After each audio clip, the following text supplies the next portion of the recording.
Hello, public opinion aficionados, and welcome back to Rasmussen Reports. And yeah, we had a little bit of a break, but it is politics season now. This is really the first big week, and already there's some really stunning news, especially after today's Senate hearings with RFK Jr. Absolutely mind blowing stuff. But there's been a lot of news that we haven't been covering. We're going to talk about really unique stuff this fall, stuff that you aren't going to hear elsewhere. And you can say, well, polling is commoditized. Well, not the kind of stuff that we cover, because not only are we the most accurate firm, and not only do we put more polling out there, especially issue polling, than really almost anybody else, we also talk about the topics that other people won't. We give you the absolute truth, the unvarnished, independent take on really why America is in a horrible situation. And that's our topic today. We're going to talk about why America is screwed up, why the Republicans are really the weakest link here, how the Republicans can be fixed. That's the big question everybody has. And what makes me upset is that, listen, I'm not a Washington insider, but I have a brain and I have eyes to see. And I can tell you, I think I have a really good idea about why perennially, over and over again, the Republican Party is not the party of conservatism. It's not the party of Donald Trump's populist MAGA agenda. And man, they're just licking their chops for MAGA to go away so they can get back to their establishment grift. But everybody says, well, you just got to primary these people. And we're going to get into why I don't think that will fix things and how can we fix things? What's really wrong? And I think what you're going to hear today is something that a lot of people haven't really been talking about, a really fresh take, something very unique. And so if you like that, please follow us on Rasmussen_poll at YouTube. Like the video, please comment, share it, because engagement helps more people see this. And I'm really hoping that some very specific people see this, because there's some call to action in this video. But let's start with some recent and very important news. The Senate GOP is ready to go nuclear after Schumer's political extortion of nominees. Senate Republicans consider changing confirmation rules after weekend negotiations collapse. Man, isn't that weird? Republicans had an absolute mandate, and yet they're still negotiating with Democrats and losing. But this is good news if you've been following our polling. We put out stuff last week that we haven't had a chance to go over in videos, but basically 39% of the US electorate actually supports the Senate using the nuclear option. That's a pretty good number. 49% of Republicans. And now, obviously, we know that Dirty Harry actually did that not that long ago, used the nuclear option in order to get Democrat confirmations through the Senate. And yet, man, when you hear these people talk about it, something's not right. Senate Republicans are mulling whether to go nuclear after negotiations with Senate Democrats to ram through President Donald Trump's nominees fell apart over the weekend. The path to confirming dozens of Trump's outstanding nominees was destroyed when the president accused Minority Leader Chuck Schumer of political extortion. He's probably right. And charged that the Democrat leader's asking price for nominees was too high. Donald Trump controls the entire government. Now, lawmakers have left Washington without a deal to bundle dozens of nominees that made it through committee with bipartisan support, and a change to how the Senate handles the confirmation process is now on the horizon. Well, the horizon makes it seem pretty far away. Senate Majority Whip John Barrasso berated Schumer and Senate Democrats for their unprecedented blocks of the president's nominees. Well, we expect unprecedented stuff out of Democrats now. We expect they're using violent rhetoric.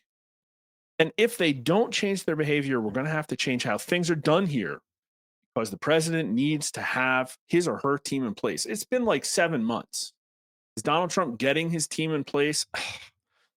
This just seems like such hollow threats. It really does. It seems like, the parent that has the spoiled children, and they're just hollow, empty threats. And we all know that Senate Democrats and Senate Republicans basically work in the same building as if they're working for the same company.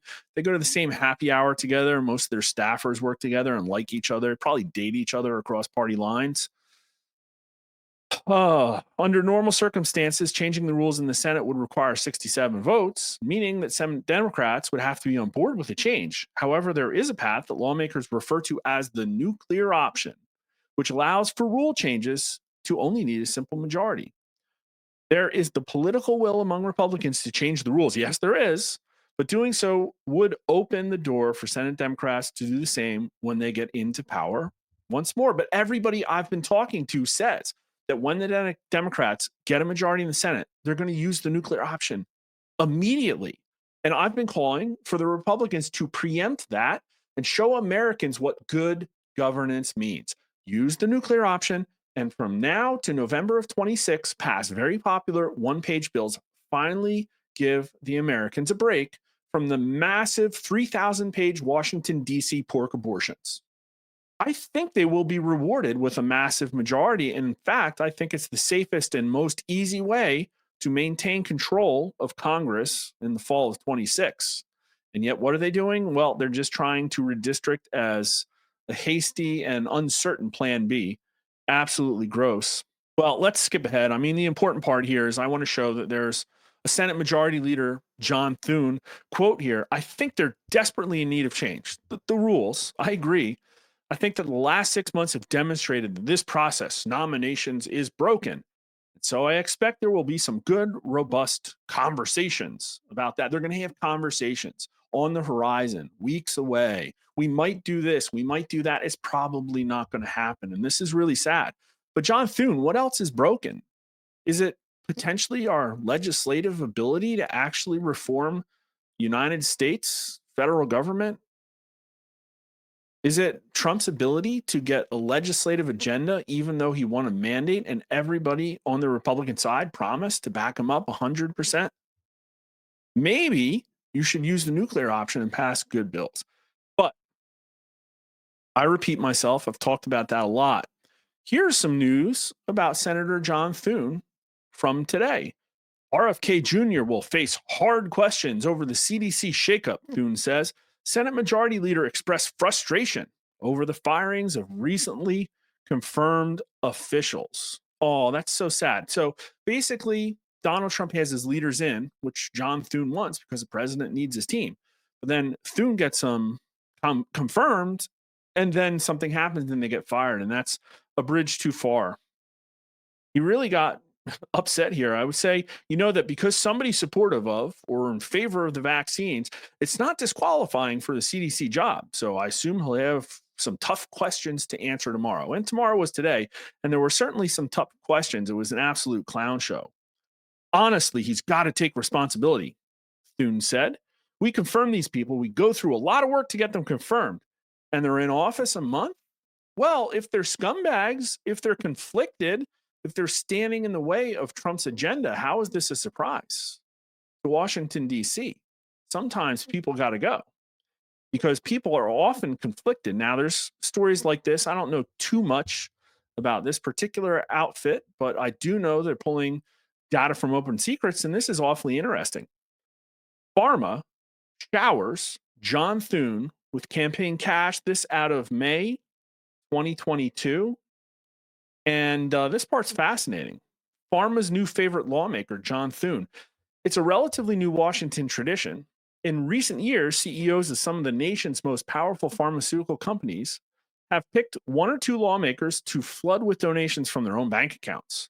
Last year, it was moderate Democrats, Representative Scott Peters, and Senator Bob Menendez, moderate Democrat.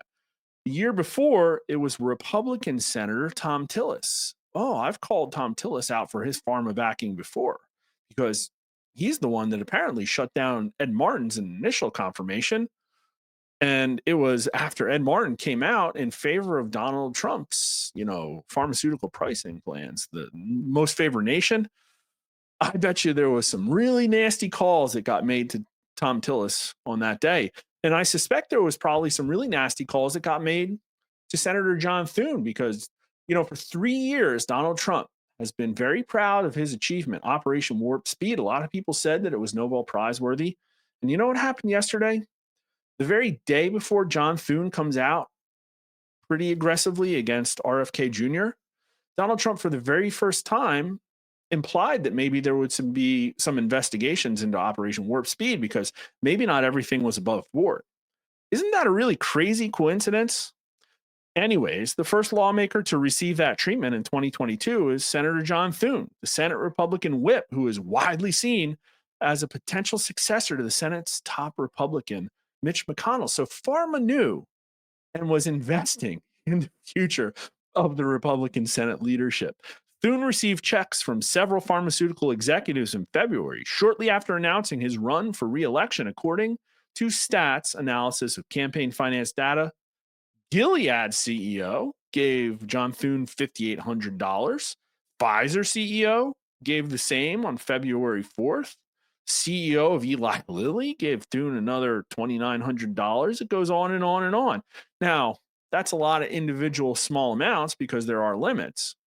And also, I'm sure that these companies donate. I'm sure money goes to PACs as well. Stuff probably gets earmarked when it goes to the PACs. I'm just saying they're not supposed to coordinate, but you know how that goes. But these kind of things, I'm pretty sure you'll find are pretty well known within the company. I'm pretty sure people in the company know who the CEO of their own company donates to, because we've seen at places like Google, there's like 95% purity in the party that people in those companies donate to. And people on Twitter will say, well, the company didn't donate, it's individual people. Well, is it though?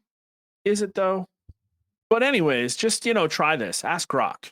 And one of the quotes I got back was, in the 2020 cycle alone, 72 of 100 senators received pharmaceutical industry contributions. Again, some of them individual contributions. But this isn't like your mom and pop's $20 that they're giving to the RNC in order to investigate voter fraud that added up to $250 million that Ronna McDaniel probably funneled into all of her friends who were consultants and maybe even received kickbacks. I don't know. I've heard other people allege that. Who knows what really happens? But yeah, some of these were individual contributions from the CEOs of the companies maxing out.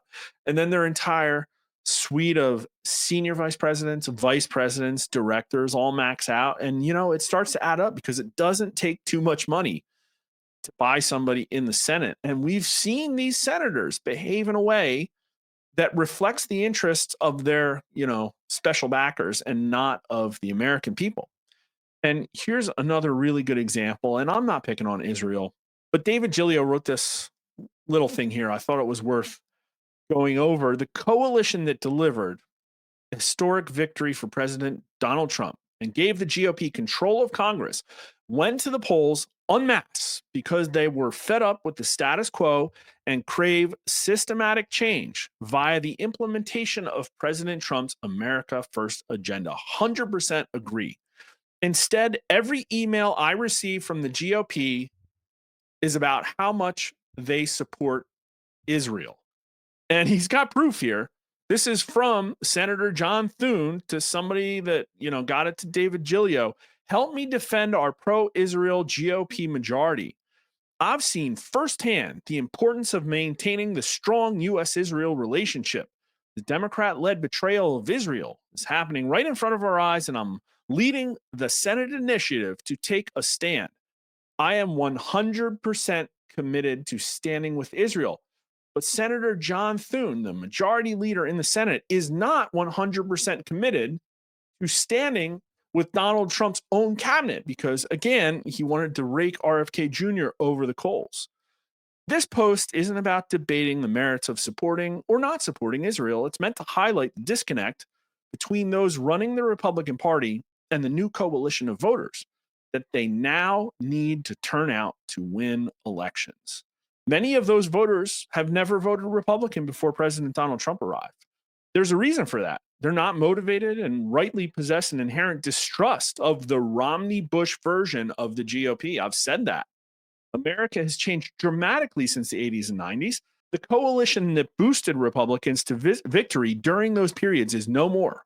Trump's diverse, historic, and most importantly, winning coalition is not going to be browbeaten by the establishment GOP party leaders into turning out to support that version of Republicanism. It's dead. Dead. Some might vote Democrat, but most will stay home. That's right. The Republicans are running against the couch. And many will fall out of the electorate altogether since they have already lost almost all of their faith in government and our leaders. Our polling supports that. I'm not making this point to rag on the GOP or because I take joy in trashing Republicans. Doing this because this really might be our last chance. Despite significant registration declines Democrats now have a major electoral advantage in the fact that their core voters will show up on election day, regardless of how crazy their party's agenda and leaders are. That's a very important sentence. Republicans do not have this luxury. Their voters demand results and authenticity, especially now that Trump will no longer be atop a ballot. If the GOP does not change course and start listening, it will not matter how many voters we register. You can see this is happening in real time in many of these special elections. It's like he wrote my show notes, where traditional or faux American first Republican candidates have lost by huge margins. And also because the RNC was completely missing in action when the Democrat National Committee turned out en masse and dumped a whole heck of a lot of national money into these local races, even in districts and states that Trump carried by double digits. American history is littered with the remains of political parties that failed to adapt to changing times and voter desires. It's simple. Political parties adapt or they die. Only this time, if Republicans fail, Democrats can potentially usher in an era of total control because many Americans have had enough and will give up on the American experiment altogether. As our new 18 to 39-year-old polling may show, people say that the Zoomers are turning base. They're not. It's complex, but you're not going to like these numbers.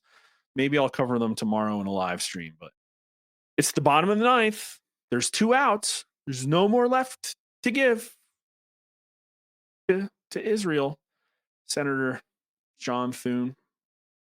And he's right. Like, this is a major problem because, again, there was another special election that, okay, it was like 7,000 total votes, and it was some, state legislative district in Iowa. And in the end of the day, Republicans maintained a majority of the Iowa, House or whatever, but they lost a super majority. So it was a symbolic loss. But the Democrat National Committee just dumped money into it. They had a ground game. The RNC was completely gone. They had to dig into their own pockets in the Iowa State Republican Party. I think they were massively outspent, but who knows? This was a district that Donald Trump won handily. And again, the Republican lost. And it's like they don't have a ground game. They don't have a strategy. Why is the Republican Party so messed up? Well, I'm going to give you an analogy that I think will explain it. And this is a little bit out there, so follow along. But everybody says, well, look at those legislators. They're so bad, we have to elect new ones. Well, how many times are you going to elect new ones and then find out they got co-opted by Israel, by pharmaceutical companies, by the military industrial complex? It's something about DC. And listen, some people go to Washington, DC, and they keep their integrity. And the ones that do, though, even then, still find themselves outmatched against the absolute unit that is the Democrat machine that outflanks the Republicans day in and day out. It's like they're checkers and chess. It really is. So, how does the Republican Party operate, and why is it resistant to efforts of being fixed? Well, I'd like you to imagine this. Imagine Shark Tank. And if you're not familiar with this, it's a network TV show where there's some like quasi venture capitalists that come on and they watch business pitches and they invest. They try to figure out which ones are going to be winners and losers, and they put their money behind them, but also their effort, their time. They build a business partnership, try to launch these companies into success. So there's a lot of different moving parts here. There are the investors. And to me, those are most like the leadership of the establishment Republican infrastructure organizations, let's just say. You have the Republican National Committee. That's a group of people whose job it is to support the state and county Republican parties and do advertising and allocate money and raise money, work with donors, do messaging.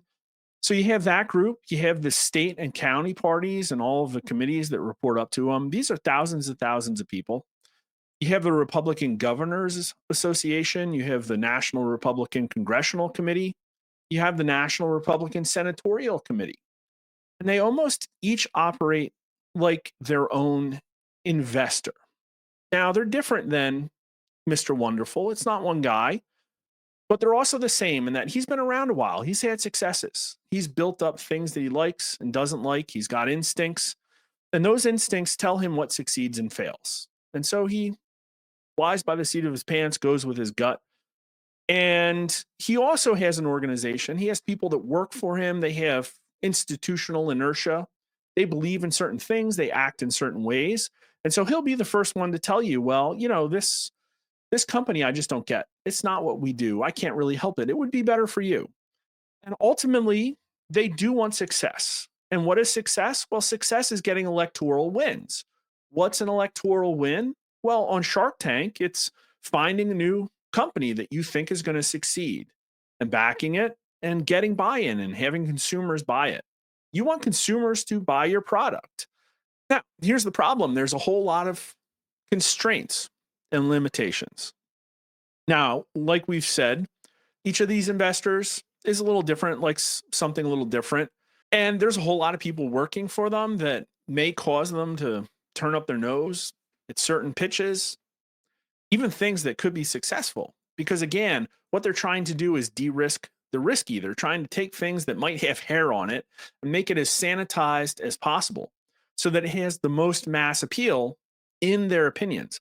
But again, here's where the limitations come in because these investors aren't spending their own money. No, no, no. They have backers, they have people providing them money. And when you take an organization like the NRCC, that's probably people like, major political action committees that are funded by foundations or very wealthy business people that might want illegal immigration.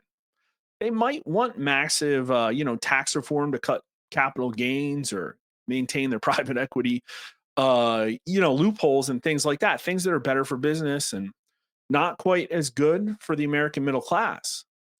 But that's the thing is that the investor doesn't necessarily care. They have to keep their backers happy. They have to maintain that major donor relationship. Now, you could be a donor too, but you can't keep up with Koch brothers. I'm sorry, they're just going to outclass you. And so, where are the investors' interests going to be? They're going to be in maintaining these major donor relationships and making sure that the final product fits within these confines. Now, it is Shark Tank, and these people are the investors. They are the sharks. And like sharks, they might all be on the same team, but they're actually out for numero uno. There is a very, very inherent bias to pick things that will be better for the organization. Things, like I said, that are less risky.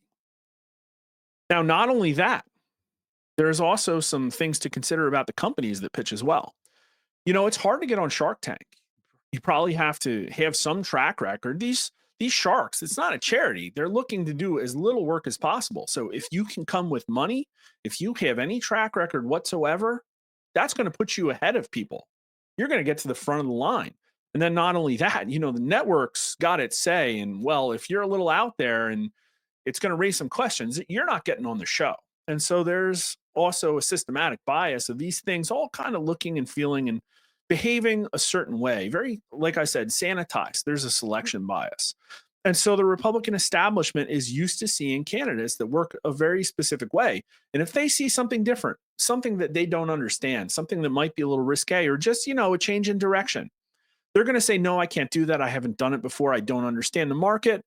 It's going to get, filtered out by the massive amount of wickets that have to get met in order to get on the show. Now, the pitch is a dog and pony show, and you're going to put your best foot forward. And this happens, it happens organically at the local deck plate level. But the Sharks have a very important say because they decide what the price is and how much money and backing gets put behind each of these candidates. And so this is how you get the same establishment stuff like over and over again. Now, what's your role, dear viewer? Your role is to sit and watch this at home on the couch in front of the TV.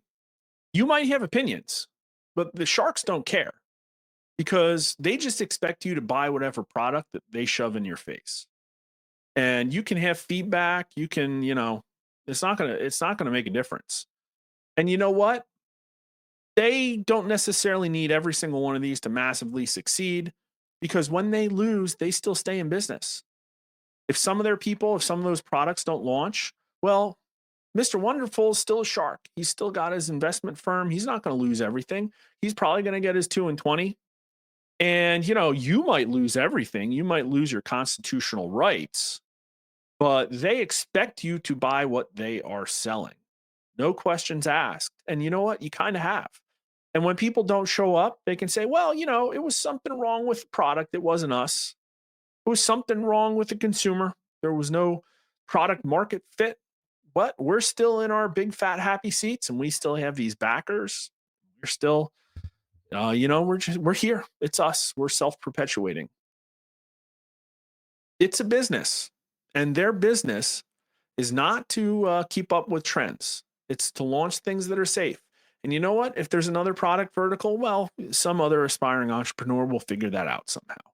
Now, this is really gross, but it kind of explains why primarying rhinos just won't work.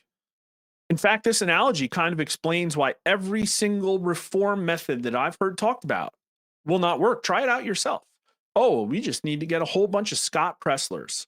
Okay, well, you know what these people think about Scott Presler? What does a shark think about Scott Presler? Well, the shark has picked their candidate and is backing them. And to the shark, all Scott Presler is somebody out there, working really hard, not with their money, with somebody else's money, working real hard to help them sell the product. That's all. They're happy that Scott Presler exists, but they'll get by without him. They're not going to back him. That's not part of their organization. They can't control that relationship. What about primarying people? Well, why don't we just primary the heck out of these people? We talked about John Thune. Why don't we just primary John Thune?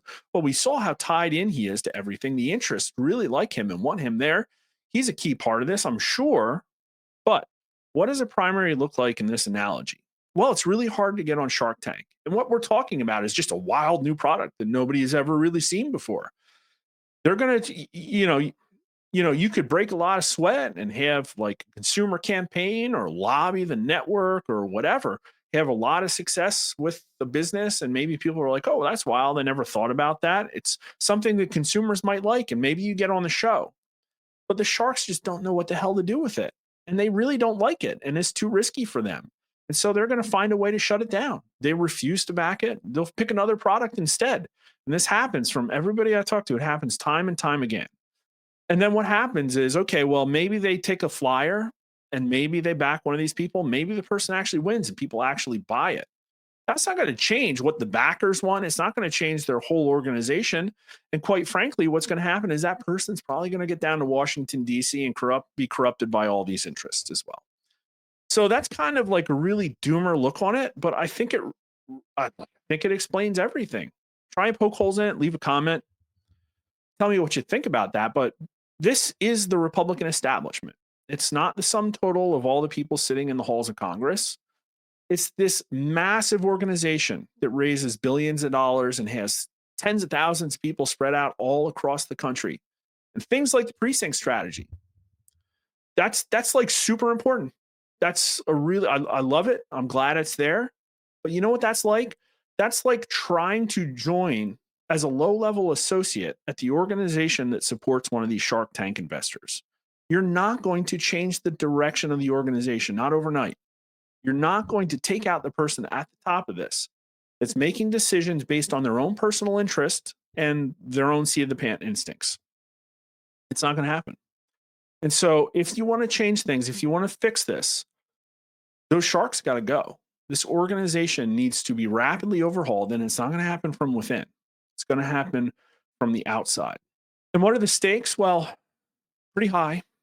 Checking in on the 2026 generic congressional ballot. It's still Democrats +3. Our last poll was Democrats +4. Not one pollster has Republicans winning. And this is, like we said, this is expected. Democrats are in a tough spot. They could be doing better and they're not. So I guess that's the silver lining to this cloud. But as of now, if the election were held tomorrow, Republicans would lose seats in the House and probably lose the House majority. And that would be the end of basically most of the things that Trump could get done legislatively. And it would also be a massive drain to his political capital. People would automatically start looking ahead to 2028 and what would be the future of MAGA leadership. And so it would be a major defeat. And right now we're headed for that defeat. I'm not trying to doom. I'm not blackpilling here. I'm giving you the straight facts. Like, this is the facts. And if you're hearing something different, you're hearing from people who are cheerleaders. And I'm somebody that's trying to predict the future and warn you in advance. So if you think that's important, please hit the like button. Please follow us. But just so you know, I took our final poll of November 2024. And based on which party ID people said they were voting for Donald Trump from, only 58% of Donald Trump's support was coming from self-identified Republicans. 10% was coming from Democrats. And 32% was coming from self-identified independent voters. So over 40% of Donald Trump's support comes from not Republicans. And Republicans are good at running Republican candidates in Republican areas, appealing to Republican voters and getting Republicans to turn out. They are basically optimized to run candidates that look and feel like Romney, talk like Romney, and get the Romney kind of turnout. And the Democrats are getting better in off cycles at running elections on national issues. I can tell you what I'm hearing.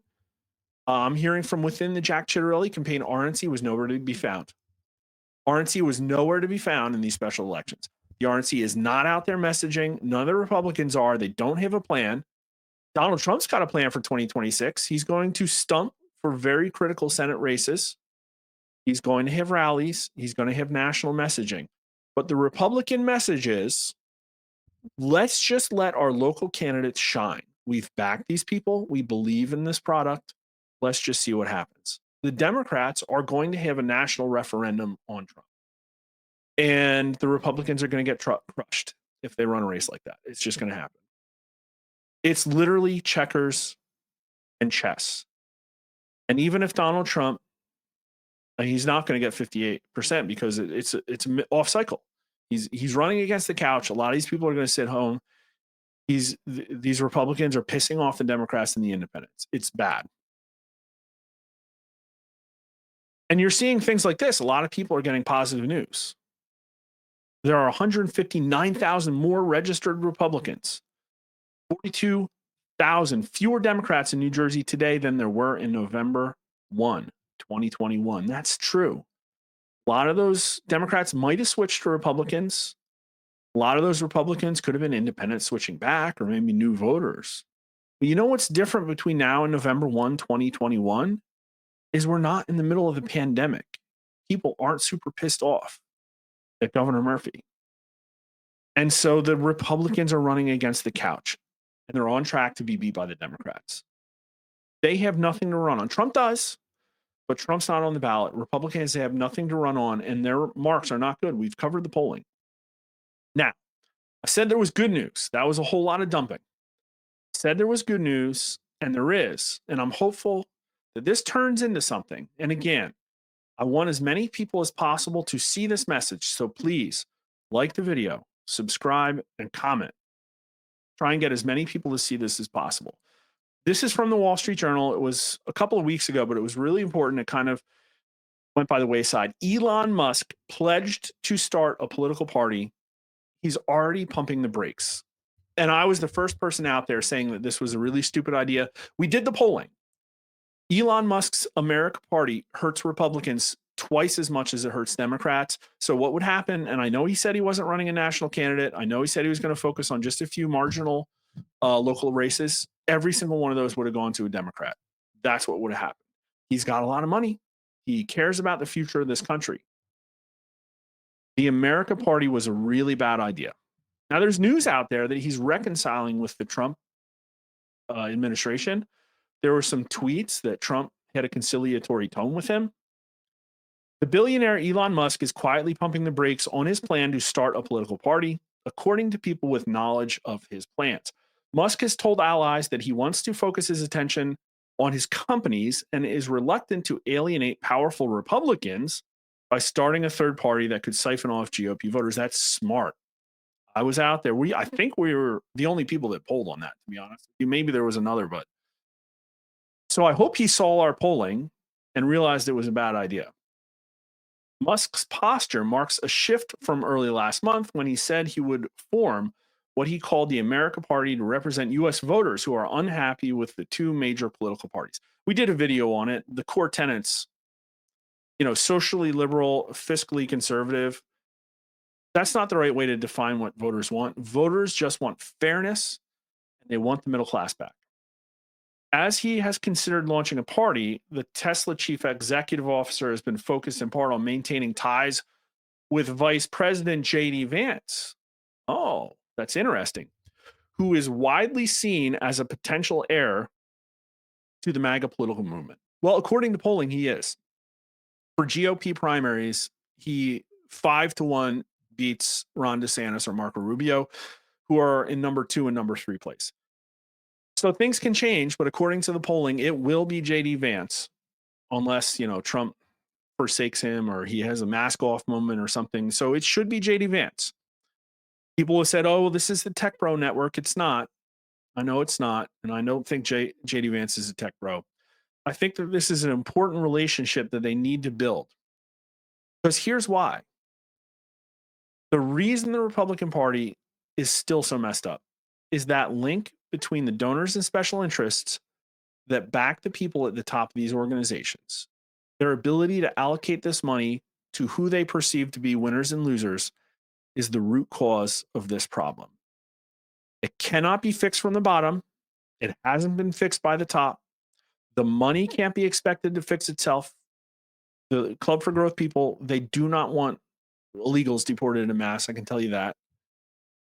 They don't want what Trump's going to do to the economy with tariffs. They've spent decades trying to offshore this stuff. They don't want this rolled back. So it can only be reformed from outside. And unfortunately, that takes money. And what does that look like? In my opinion, it would be a shadow Republican Party. Build a new national infrastructure bent on forcing the Republican Party to adopt economic populist ideals. That is the key for Republicans to win future elections. Take the most populist focused components of Donald Trump's MAGA agenda and build around it national organization, strategy, research, advertising, all the kinds of things that need to be super efficient with money, because the Republican infrastructure, in my opinion, looks like it's just interested in spending as much money as possible because of all their consulting relationships and kickbacks and schemes. And it's literally a gravy train. Make a new organization intent on doing this right for the right reasons and the right interests. It's going to take finding new donors. It's going to take new donor funnels that get that money to the people most interested in doing the right kind of work. It's going to take a whole new vetting infrastructure. You can't just count on Washington, D.C. organizations who have been there for decades, screwed this whole stuff up, to all of a sudden adopt MAGA ideals. They're just not going to do it. It can't be done.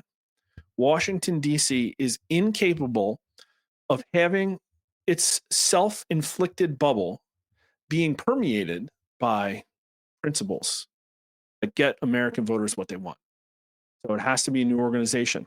I would love to see this thing develop. I would love to help. I will do polling for it because nobody else wants my polling. Listen, if Republicans were interested in getting voters more of what they want, I would have 50 senators subscribe to RasmussenReports.com. They're not. I can guarantee you that. Nobody looks at this stuff. And so if they're not looking at the polling, they care more about the special interests than you. But if there was an organization that could apply a carrot and a stick, well, guess what? We like this candidate, even though you don't. And guess what? We're going to force you to spend money in this race in order to defend that position because we think it's the right thing. What about the blue states? What about states like Colorado? The Republicans know that they can't win that race, so they're not going to try to run anybody. It's going to be somebody that owes somebody a favor. They're going to try and funnel some of this cash. They're not going to spend any money. And what's going to happen is you're going to have millions of people in this blue state that aren't going to move farther to the right because you don't have anybody running on MAGA ideals. Is the National Party going to fund anybody in these states? You're just going to totally cede these territories because the Democrats will. The Democrats will be out there making a national movement to run against Trumpism. And there will be nobody defending Trumpism in all of these states because Republicans are only going to spend money in the place where they get the most return on investment. Make of that what you will. So my hair's not on fire. Listen, my politics are mostly I just want to see people get arrested. There is time, but the window is rapidly closing because people are going to make up their minds really probably this fall and in the spring. Races are being held right now. And listen, if the Republicans don't get it together, these special elections are going to be absolutely calamitous results. And that's going to be egg on their face because they will have done nothing. And it will show for the Democrats that they believe the country is moving back left. And that is not the case. The Republicans have just not converted Donald Trump's big tent into Republican voters. And it doesn't seem like they have any interest in doing it. So that was a hot take. I'll probably lose some followers over it. But if you like hearing the straight and honest truth, follow us at Rasmussen_poll on YouTube. Rasmussen_rewind, so you can see clips from our streams. We'll be back next week into Tuesday and Thursday night, 9 p.m. Eastern streams. I'm really hoping you'll come. We interact with people, answer a lot of questions. It's a really great time. Follow us on Twitter at Rasmussen_poll. My account is Honest Pollster. And if you like Rumble and you're into that kind of thing, you can hit us up there too at Rasmussen Reports. Thanks for watching till now. Get out there and hold these people accountable. If you've learned something, make sure to like the video and subscribe. Follow us on X at Rasmussen_poll and myself at Honest Pollster. You can watch our videos on YouTube at Rasmussen_poll and Rasmussen_rewind and on Rumble at Rasmussen Reports. We stream multiple times a week on Twitter, Facebook, Rumble, YouTube, and Getter. Thanks for watching.